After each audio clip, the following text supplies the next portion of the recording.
guys, I'm gonna bother my wife a little bit, not too long. We're gonna talk about our cows today, or tonight, this afternoon actually. Sun's going down back there, beautiful. She's in her milk station and she's about to milk. Just a little bit about our cows. They're Jersey cows. They are dairy cows, and what we feed them when they're in milk is corn, oats, and alfalfa. 14% protein, because we don't like to push production in our cows.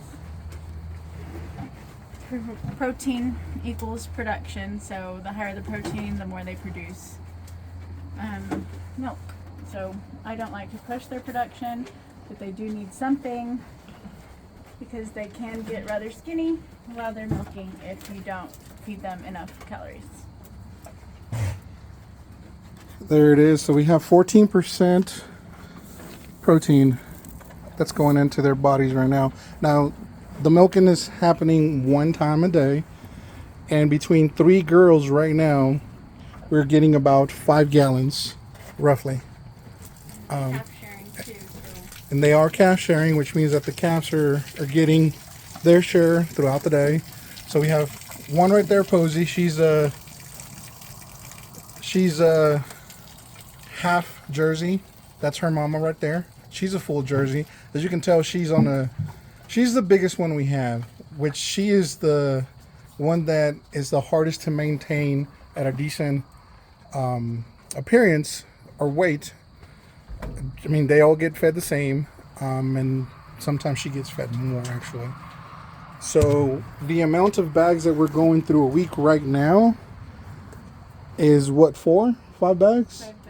5 50-pound bags. It's a lot of feed, y'all. As I was mentioning in another video that I did earlier, that we're spending quite a bit of money. So we're trying to figure out ways to maximize the feed and their production, and by that we will be making butter and cheese out of their milk, probably here within the next couple of days. So this is her milking station, and again, I did a little overview on one of the other videos, so you guys might want to check that video out. A little bit of the process of her going in here. She's got soap water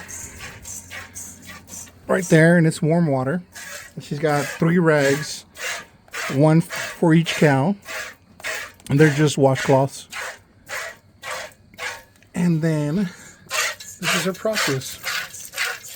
So because we're not using the milk, it just goes straight into a bucket. This is from yesterday. This is going to be for today. So we just swap the buckets out for her excess. So she'll go from that into here, and then from here it'll go to the pigs. After it sits for a couple of days, it'll clabber, and then the pigs can eat it, drink it. It's like yogurt. Now the goal is for us to ferment our feed, and like I said, I mentioned a little bit about that on another video that I made. But we definitely need to learn how to actually ferment before we start doing that. So, oh, I'm sorry, girl. Holly, she should be having a baby soon. Our girls are all special in their udders and teats. They're all different. Some are good, some are bad, and some are broken. For example, let me get down in here. That little bitty teat right there is broken. We can't get nothing out of that one. That's a good one. That's a good one. And then that's the best one right there. So the 2 front ones are the best ones. And then that one we're just kind of letting go because we can't get no milk out of that one. Rose has the same situation. The difference is that hers were bitten. She was attacked by dogs from the where she used to stay at. So Actually, when Posey was born. When Posey, that one right there, was born. But she was bottle fed. She was bottle fed, so she's a special one.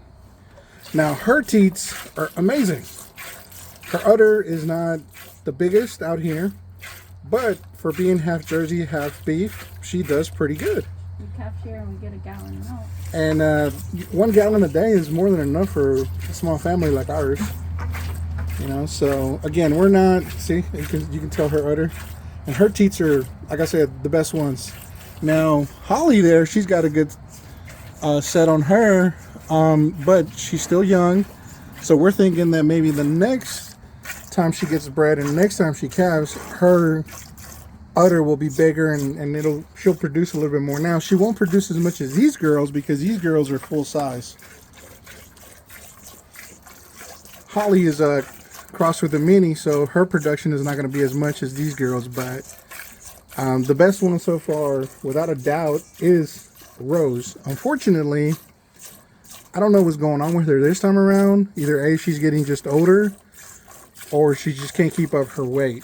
But right now, this girl is putting out so much milk. But she's also the hardest one to work with because she's got the weirdest temperament. My wife has to put a bucket right here, and that's her poop bucket. So we don't want to talk about it right now, but what happens is she gets mad, or at least the first couple of times that she was getting milk, she was getting mad because she wanted a baby around. And she was quick to unload from that side. And obviously that's where your working area is at. But again, guys, just a little bit of, we'll do a full, you know, one-on-one with my wife one of these days when things are going smoother. Because working with 3 girls and working with their temperament and everything else, it's not always easy. But not that they're difficult. I'm just saying, like, I like to sit down with my wife and go over her process, you know, step by step, so that we can show you what it is. This is just a quick, you know, just us talking to you guys. I don't think we've actually said a whole lot with all of our cows, but they're all in milk. Honey is the first one because she's the one that takes longest to milk. And then Rose will go next. And then Posey, the easiest one. But that's it. We're done with this video.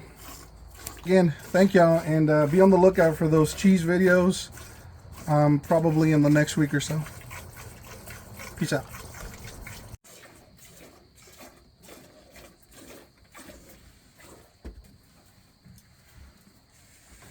It's always a fun time here at the milking station.